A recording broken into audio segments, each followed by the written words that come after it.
इस video lecture में हम बात करने वाले हैं ज्योमेट्रिक मीन के बारे में। तो क्या होता है ज्योमेट्रिक मीन, इसको समझने के लिए देखिए पहले हमने बात की थी अर्थमेटिक मीन के बारे में। अब हम बात करने वाले हैं ज्योमेट्रिक मीन और इसके बाद हार्मोनिक मीन के बारे में बात करेंगे जब हम एचपी पढ़ेंगे। इन सब में एक चीज़ आप जो डेफिनेशन है कॉमन है जिसे आप ध्यान रख सकते हो, क्या है देखिए, अगर हमारे पास 3 नंबर हों ए बी सी इस तरह से, ठीक है, अगर A B C A P में है, अगर ए बी सी किस में है ए पी में, तो ये जो मिडल वाला नंबर है बी, तो हम बी को कहेंगे B is arithmetic mean of A and B. ठीक है, ये बी इनका अर्थमेटिक मीन कहलाता है। तो इसको फाइंड आउट करने के लिए तरीका भी क्या था, अगर A B C A P में है तो इसमें रिलेशन होना चाहिए 2b is equal to A plus C. तो इसी तरह से फिर b की वैल्यू क्या आ जाती है a plus C by 2। Clear. तो ये जो b है वो a और c का अर्थमेटिक मीन। अब इसको a और c की बजाय ऐसे लिख सकते हैं, मान लो हमें a और b का अर्थमेटिक मीन ढूंढना है तो हम बीच में a लिख लेते हैं।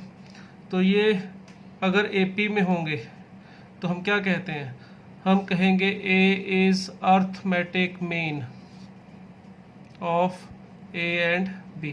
क्लियर। और वही कहानी अगर ये AP है तो इसका मतलब 2a इज इक्वल टू क्या होना चाहिए a प्लस बी। तो बात वही है, a की वैल्यू हमें मिल जाती है क्या a plus B by 2। Arithmetic mean हमें फाइंड आउट करना है तो इसमें ये सिंपल सा फार्मूला है, ये हमने पहले भी किया था।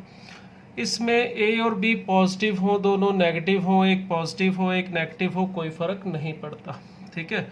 और जो अर्थमेटिक मीन होता है, अगर मान लो a और b दो नंबर हैं, अगर सपोज a छोटा है b से, तो याद रखिएगा जो अर्थमेटिक मीन होता है a, उसकी वैल्यू हमेशा a और b के बीच में आएगी। अगर a छोटा है b से तो अर्थमेटिक मीन यहाँ मिलेगा, अगर b छोटा है तो b और a यहाँ पे इंटरचेंज कर देंगे। मीन का मतलब होता है बीच में, मध्य। ठीक है, अगर हम बोल रहे हैं a अर्थमेटिक मीन है तो a इन दोनों के बीच में ही होगा। क्लियर। अब इसी तरह से हम बात करने वाले हैं ज्योमेट्रिक मीन के बारे में। तो क्या है ज्योमेट्रिक मीन की डेफिनेशन, इसको थोड़ा ध्यान से समझिएगा क्योंकि अर्थमेटिक मीन में तो बात सिंपल थी, यहाँ पर बात थोड़ी सी उलझी हुई है, इतनी सिंपल नहीं है जितनी हमें अर्थमेटिक मीन में मिली। अब अगर मैं दो नंबर लेता हूँ a और b, a एंड b, ठीक है, अगर मुझे कहा जाए find geometric mean of a and b, तो ज्योमेट्रिक मीन अगर मुझे फाइंड आउट करना हो a एंड b का तो कैसे फाइंड आउट करेंगे। अब देखिए मान लेता हूँ g जो है वो ज्योमेट्रिक मीन है, geometric mean of a and b।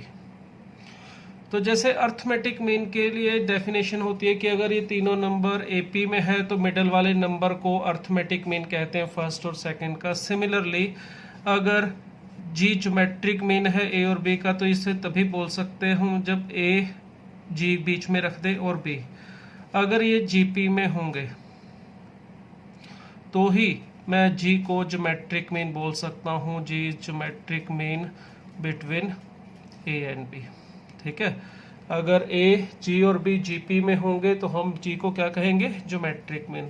अब अगर मुझे G फाइंड आउट करना है तो कैसे फाइंड आउट करेंगे, देखिए अगर 3 नंबर GP में हो तो इनका कॉमन रेशियो सेम होना चाहिए, G upon B is equal to क्या होना चाहिए, sorry G upon A is equal to B upon G, which mean G square is equal to आना चाहिए AB। मगर यहाँ प्रॉब्लम होगी थोड़ी सी, देखिए प्रॉब्लम क्या होगी, देखिए यहाँ पर 2a is equal to a plus B आया था तो a की वैल्यू सिंपल हमें a प्लस बी बाई 2 मिली थी, मगर यहाँ पर हमें g की दो वैल्यूज मिल रही हैं, एक तो मिल रहा है रूट ऑफ ए बी और एक वैल्यू मिल रही है minus root of A B.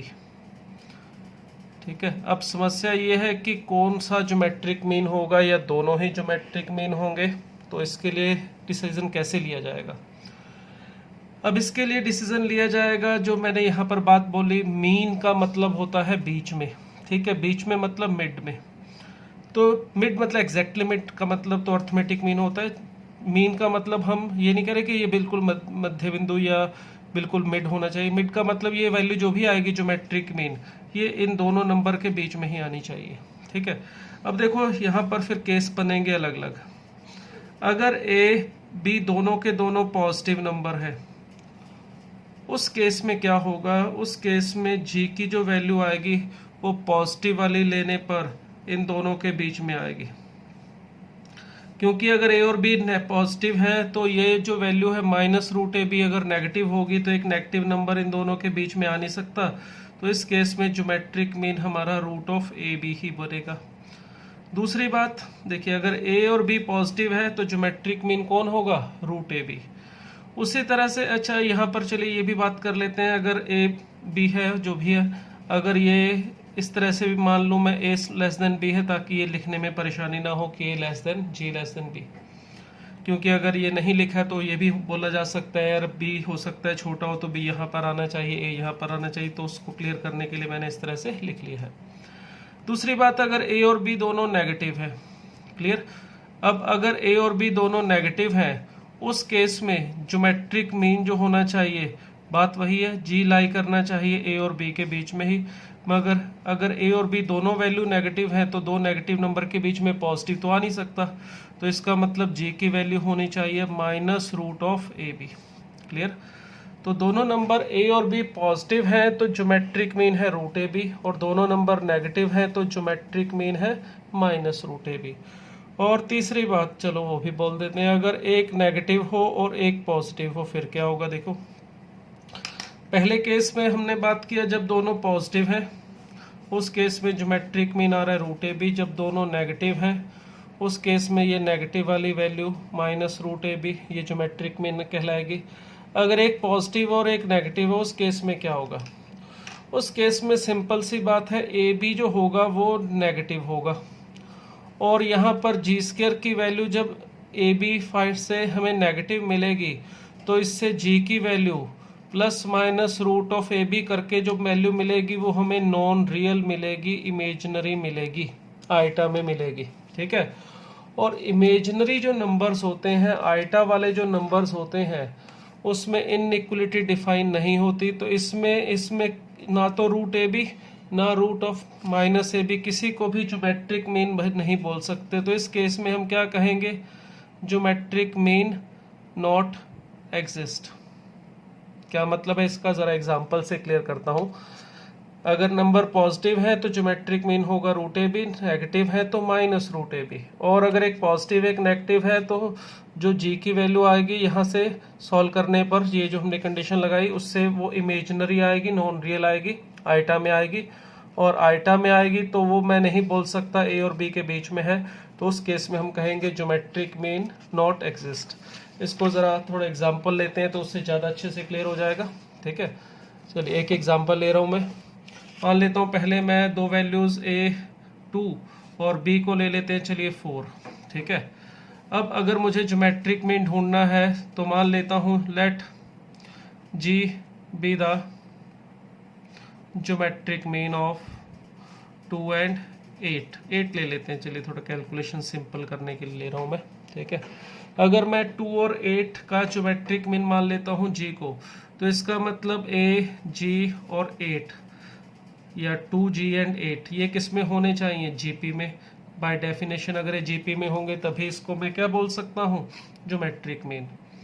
अब बाय रूल अगर abc gp में हो तो कंडीशन होती है b² = ac, that is g² = 16।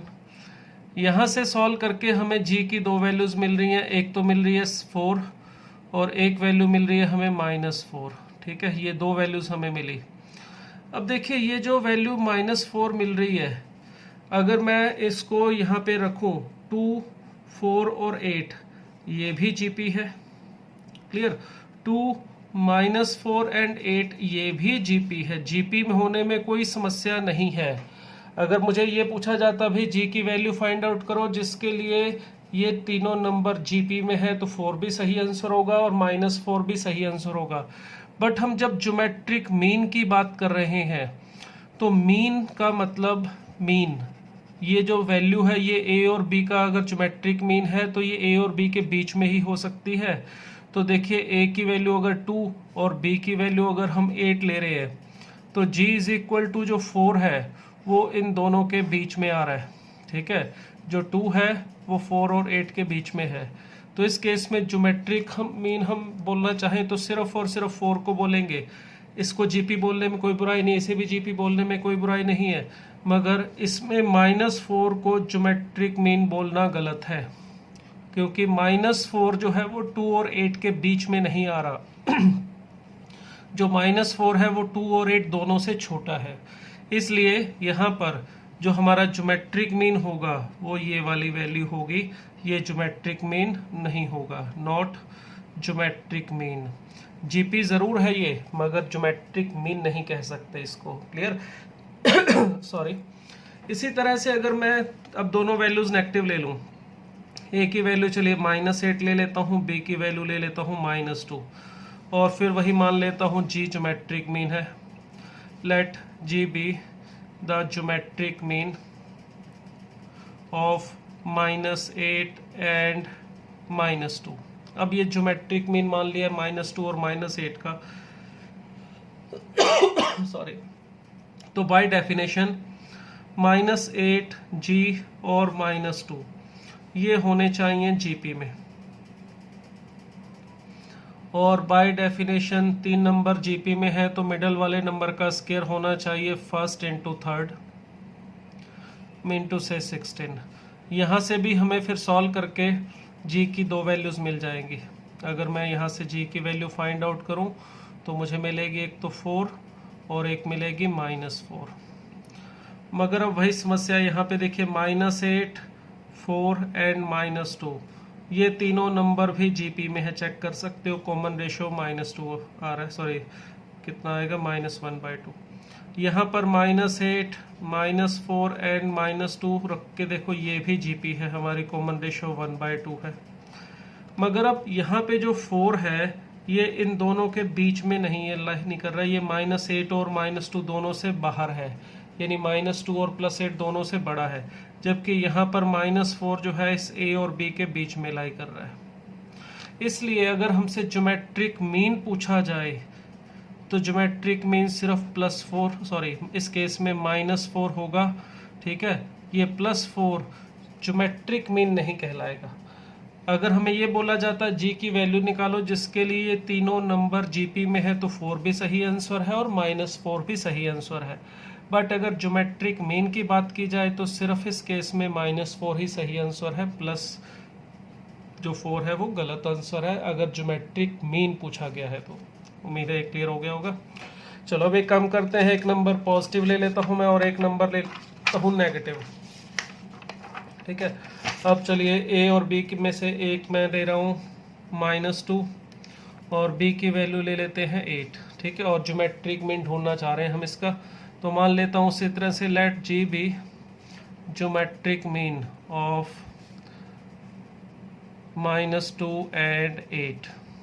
तो इसका मतलब -2 जी और 8 ये जीपी में होने चाहिए, आर इन जीपी, क्लियर।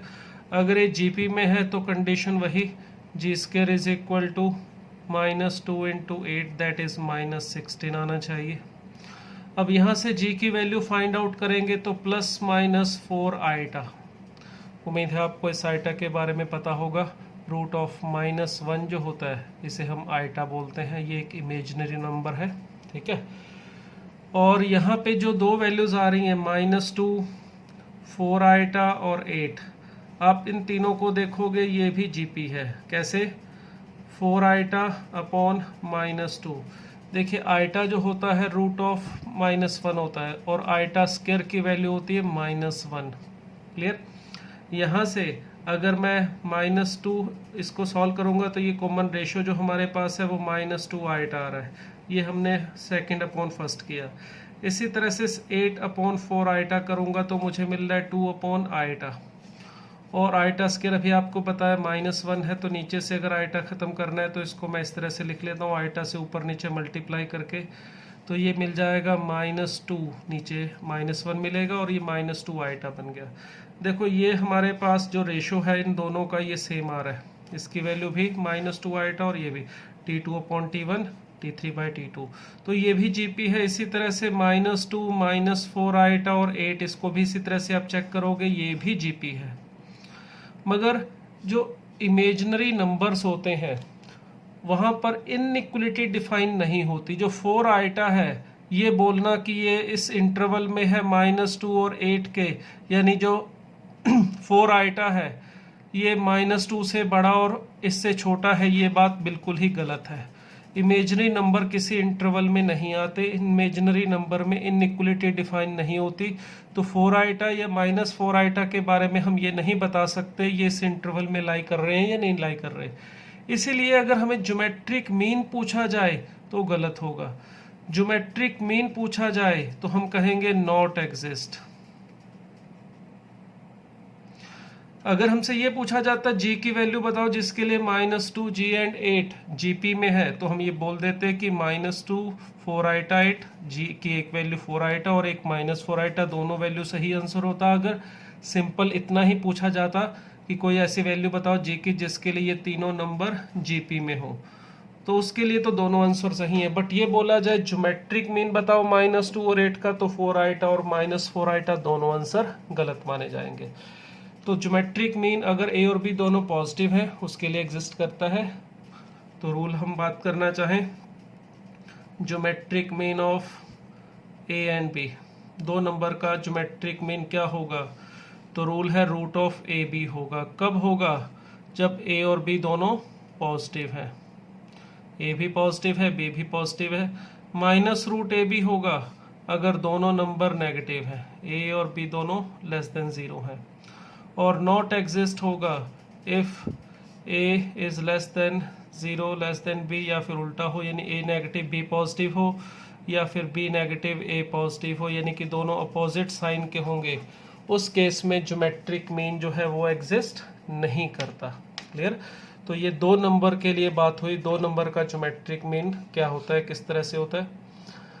तो दो नंबर के बारे में ये रूल हो गया ज्योमेट्रिक मीन फाइंड आउट करने के लिए।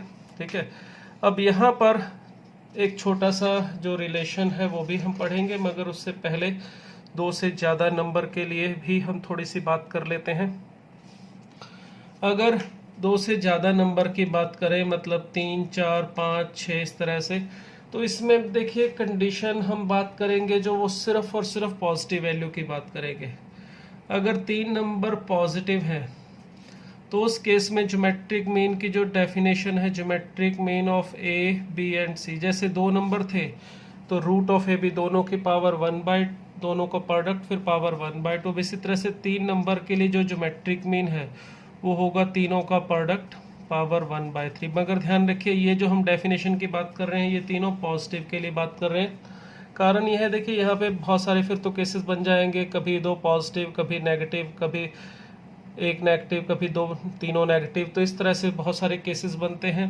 फिर उसमें देखना पड़ेगा कि वो इन दो इनके बीच में आ रहा है नहीं आ रहा। तो यहाँ पर जो ज्योमेट्रिक मीन है उसके लिए अब जो बात करेंगे दो से ज़्यादा के लिए, वो सिर्फ और सिर्फ पॉजिटिव नंबर के लिए बात हो रही है। यहाँ पे नेगेटिव होंगे तो ये रूल नहीं लगेगा, ध्यान रखिएगा। अगर A B C D 4 number हों और वो भी पॉजिटिव, ठीक है, सभी के सभी पॉजिटिव हैं, तो अगर हमें ज्योमेट्रिक मीन लिखना है ए बी सी डी का, तो सिंपल सा रूल, चारों का product A B C D, power कितनी 1/4। इसी तरह से आप n नंबर्स के लिए भी बात कर सकते हो। अगर मान लेते हैं नंबर मैं ले रहा हूँ A1 A2 A3 and so on up to AN, ठीक है, तो इसके लिए हमारे पास ज्योमेट्रिक मीन जो होगा ये सारे नंबर पॉजिटिव होंगे। उस केस में ज्योमेट्रिक मीन इसके लिए फार्मूला होगा हमारा इन सब का product A1 A2 A3 and so on up to AN, multiplication में है सारे, और पावर होगी 1/n। क्लियर। तो ये हमारे पास 3 4 5 जितने भी नंबर हो पॉजिटिव होने चाहिए, उस केस में ज्योमेट्रिक मीन का रूल है। अगर हमें कहा जाए मान लो 3 4 7 एंड 10, इसका ज्योमेट्रिक मीन फाइंड आउट करो, तो हम क्या करेंगे 3 × 4 × 7 × 10 मल्टीप्लाई करके जो भी आएगा उसकी पावर 1/4। इस तरह से हम ज्योमेट्रिक मीन फाइंड आउट करते हैं अगर हमें दो से ज़्यादा नंबर दिए हों। क्लियर। चलिए अब बात करते हैं रिलेशन क्या है AM और GM में। अब इसमें भी हम दो नंबर के लिए बात करेंगे, 3 के लिए भी बात करेंगे, मगर हम जब हार्मोनिक मीन भी पढ़ लेंगे तो ज़्यादा अच्छे से बात हो जाएगी, तीनों का रिलेशन एक साथ वहाँ डिस्कस कर लेंगे। अभी चलिए दो नंबर के लिए अगर हम बात करना चाहें AM GM में, तो 3 नंबर से 4 के लिए भी करेंगे, वो मैं साथ में जब HM की बात करूँगा, हार्मोनिक मीन पढ़ेंगे नेक्स्ट, उसमें बता दूंगा। अभी फ़िलहाल के लिए सिर्फ arithmetic mean geometric mean 2 number में हो तो उनमें क्या रिलेशन है उसकी बात कर रहा हूँ। अगर A और B पॉजिटिव हैं देखिए, तो उस केस में अर्थमेटिक मीन होगा A+B/2 और ज्योमेट्रिक मीन होगा हमारा रूट ऑफ AB। अगर A और B दोनों नेगेटिव नंबर हैं तो उस केस में अर्थमेटिक मीन के फार्मूले में कोई फ़र्क नहीं पड़ेगा, A+B/2 रहेगा और ज्योमेट्रिक मीन होगा minus of root AB। Clear?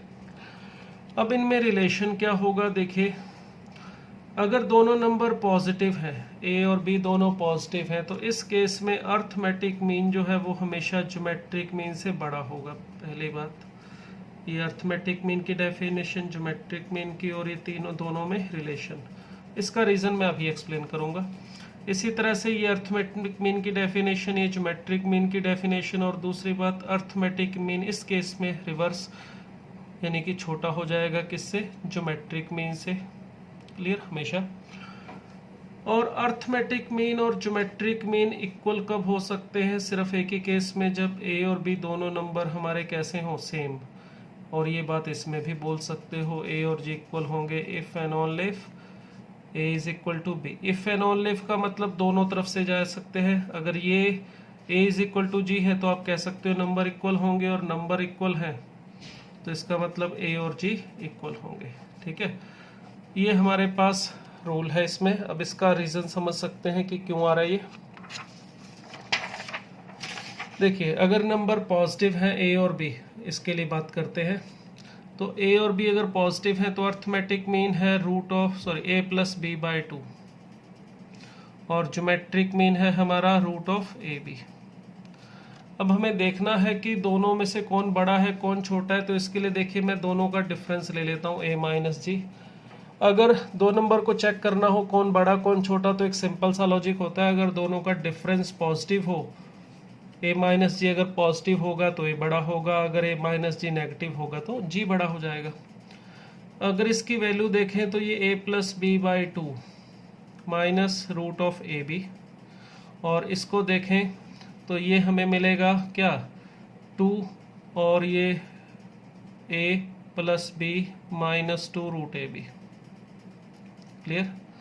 अब इसमें A जो है वो पॉजिटिव नंबर है, तो A को मैं लिख सकता हूँ रूट ऑफ A का स्क्वायर। मैंने बोला, ध्यान से सुनना, मैंने कहा A पॉजिटिव है तो इसको इस तरह से लिख सकते हैं। ठीक है, इसी तरह से B भी पॉजिटिव है तो इसको भी मैं रूट ऑफ B का स्क्वायर ऐसे लिख रहा हूँ, और -2 रूट ऑफ AB।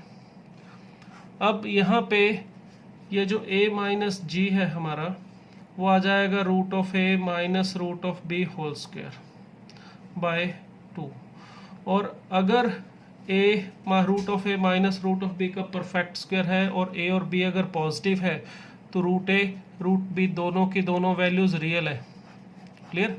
तो ये रियल नंबर का स्क्वायर है, इसीलिए ये हमेशा 0 या 0 से बड़ा होगा। मैं क्या बोल रहा हूँ इस बात को ध्यान से समझिएगा, ये रियल नंबर है इसीलिए मैं बोल रहा हूँ कि परफेक्ट स्क्वायर जो है ये 0 या 0 से बड़ा होगा। अगर इस बात की गारंटी ना होती कि A और B रियल है और इसको मैं ग्रेटर देन इक्वल टू 0 बोल दूँ तो ये गलत है।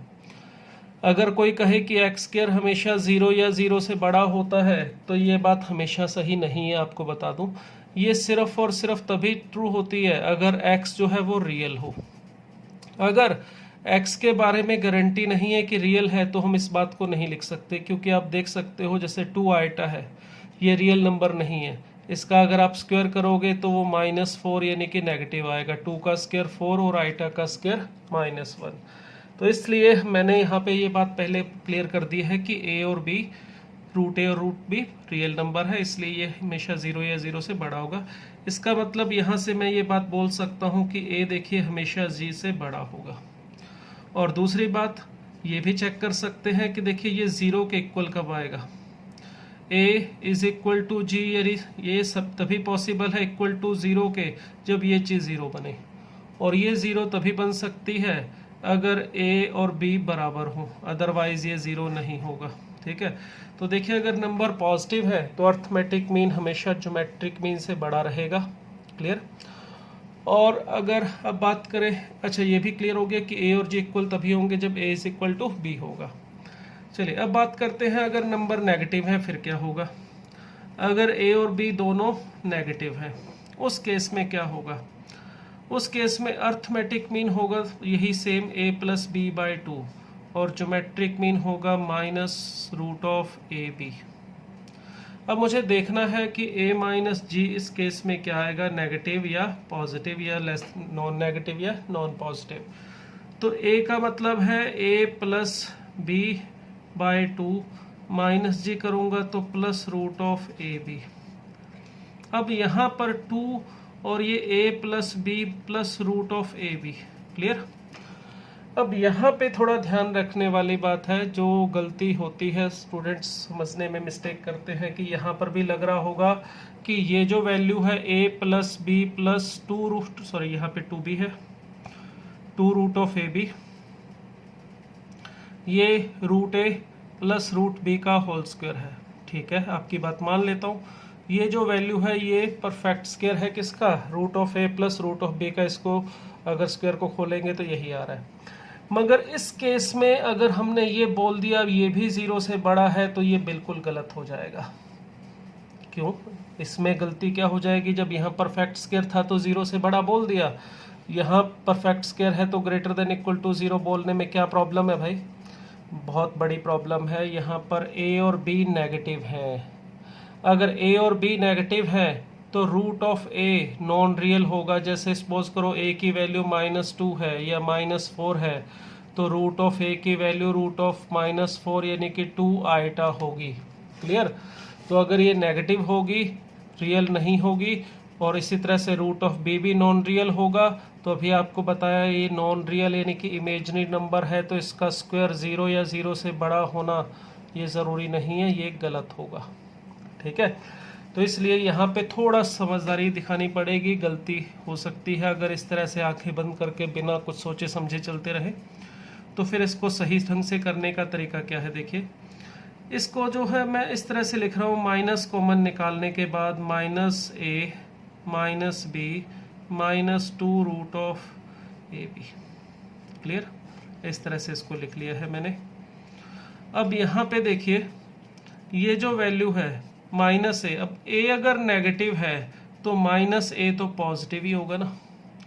तो इसे मैं इस तरह से लिख सकता हूँ, माइनस बाहर माइनस ऑफ रूट ए का स्क्वायर, इसी तरह से plus minus of B root इसका स्क्वायर, और ये -2 root of minus A into minus B ऐसे लिखा जा सकता है अपॉन 2। अब देखिए ये माइनस तो बाहर पड़ा है और ये बन गया है हमारा minus root of A minus root of minus B, ऊपर परफेक्ट स्क्वायर। चलिए ये 2 अलग था, नीचे स्क्वायर सिर्फ ऊपर इसके ऊपर है, यहाँ पे ब्रैकेट मैंने थोड़ी बड़ी कर दी थी तो ये ऊपर स्क्वायर। अब देखिए ये जो a माइनस जी की वैल्यू इस केस में आ रही है minus of root of minus A minus root of minus B whole square by 2। अब देखिए रूट ऑफ माइनस ए जो है इसके माइनस अंदर रूट में दिखाई दे रहा है, चिंता मत कीजिएगा। माइनस ए और माइनस बी दोनों की दोनों वैल्यूज पॉजिटिव हैं। अब इसका मतलब इस केस में minus root A real number है और माइनस रूट बी भी कैसा है, रियल नंबर है। तो इस केस में ये बात बोली जा सकती है कि परफेक्ट स्क्वायर है तो 0 या 0 से बड़ा ही रहेगा, मगर आगे लगा हुआ है माइनस, तो इसका मतलब ये लेस देन इक्वल टू 0। ये वाली वैल्यू तो 0 से बड़ी ही रहेगी या बराबर रहेगी, मगर क्योंकि आगे माइनस लगा हुआ है इसलिए लेस देन इक्वल टू 0। तो इसका मतलब क्या हुआ, अगर दोनों नंबर नेगेटिव हैं तो a माइनस जी की वैल्यू लेस देन 0 आ रही है, मतलब a जो है हमारा वो g से छोटा होगा। क्लियर। तो देखिए दोबारा इस बात को देख लेते हैं जो हमने लिखी थी। हमने कहा था कि अगर a और b पॉजिटिव हैं तो इस केस में अर्थमेटिक मीन जो होगा वो ज्योमेट्रिक मीन से बड़ा या बराबर होगा, और a और b अगर दोनों नेगेटिव हैं तो उस केस में अर्थमेटिक मीन ज्योमेट्रिक मीन से छोटा या बराबर होगा। ठीक है, अगर दोनों पॉजिटिव या दोनों नेगेटिव है तब। अगर दोनों में से एक पॉजिटिव एक नेगेटिव है तो जी तो एग्जिस्ट ही नहीं करेगा, इसलिए हम उसके बारे में बात नहीं कर सकते। और दोनों में एक बात कॉमन थी, ए और जी इक्वल सिर्फ और सिर्फ तभी हो सकते हैं जब हमारे दोनों नंबर जिनका अर्थमेटिक मीन और ज्योमेट्रिक मीन लिया गया है वो दोनों इक्वल हो। ठीक है, तो ये बात ध्यान में रखिएगा। ठीक है, इस बात को ध्यान में रख के कुछ और भी हम रिजल्ट्स बना सकते हैं, कुछ और एग्जांपल्स अभी करते हैं। चलिए आगे एग्जांपल्स और कुछ और इसके ऊपर बेस्ड हम रिजल्ट्स देखते हैं।